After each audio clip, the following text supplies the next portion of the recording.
ఇప్పుడు సాంస్కృతిక సారథి సలహా మండలి పెట్టిరు కదా, సలహా మండలిలో పెట్టి తీర్మానం చేసి డిస్కషన్ చేసిండ్రా? దేనికి పెట్టినావు? గడ్డివిగా పెట్టినావా? సాంస్కృతిక సలహా మండలిని గడ్డి వీక్తారు వాళ్ళు వచ్చి పొద్దుగాల వచ్చి అక్కడ.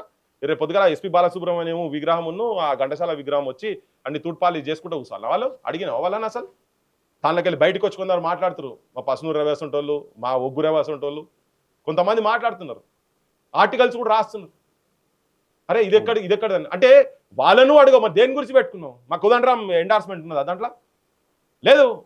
నాకు తెలిసి వాళ్ళు ఒప్పుకోరు, ఎవరు ఒప్పుకోరు. కానీ వాళ్ళు కూడా మాట్లాడాలి కదా. బి నరసింహరావు ఉన్నాడు కదా అందులో, మా వెన్నెల ఉన్నది కదా, వెన్నెల కూడా మాట్లాడాలి కదా. అడిగినా నేను ఇవి వెన్నెల కూడా మాట్లాడాలి కదా, బయటకు వచ్చి మాట్లాడాలి కదా. ఆఫ్టర్ ఆల్ ఏం ఫాల్తు పదాలు? బానిసలారా లెండిరా, బానిస బతుకు వద్దురా అని. అడక తింటే మన ఆకలి తీరదు, గుద్ది గుంజుకుందాంరో అని చెప్పిండు కదా. మరి ఆయన విగ్రహం ఉండాలనా లేదా ఆడా? ఫస్ట్ ఎవరిది ఉండాలి? Who comes first?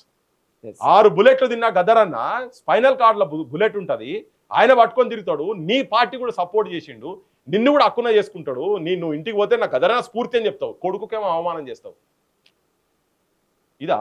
ఇది రాజకీయం నువ్వు చేస్తున్నది. ఇది మేము అడిగితే మరి గద్దరన్నలు ముచ్చరత్న గారి అటువంటి వాళ్ళ విగ్రహాలు పెట్టాలనా లేదా? మరి మాది అడగొద్దా?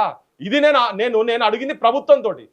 మీ ఆంధ్ర జనానికి ఏమొచ్చిందండి నాకు అర్థం కాదు. పాలిటీషియన్స్ ఎవరో మరి అది పేడ్ ఆర్టిస్టులా తెలియదు, ఓ అడ్డమైన అమ్మనా బూతులు. మీ సంస్కారమే నాకు అర్థమవుతుంది. మిమ్మల్ని ఎవడో మాట్లాడిన ఎవడని అన్నాడా? 1200 మంది మా వాళ్ళు తెచ్చిపోయిన ఎవరు మీ మీద దాడి చేయలే కదా. ఒక్కడు కన్నెర చేస్తే లగడపాటి కథమవు, ఒక్కడు కన్నెర చేస్తే కావుడి కథమవు, ఒక్కడు కన్నెర చేస్తే సుగుణా చేదురు కథమవుతురు. కానీ చెయ్యలే. ఆ పందా బోలే. పార్లమెంటుకు పోయి వెనకట ఎప్పుడో భగత్ సింగ్ కదా,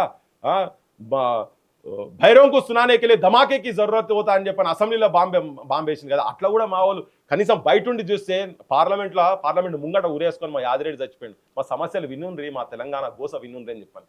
ఇలా మేము కదా మా ప్రభుత్వాలు వచ్చినాక మా నాయకులే మమ్మల్ని గడపార పెట్టి కొడుతున్నారు, గుండెలా కొడుతున్నారు. మొత్తం తెలంగాణ వాదాన్ని గుండెలకు గుద్దుతున్నారు రేవంత్ రెడ్డి నాయకత్వంలో.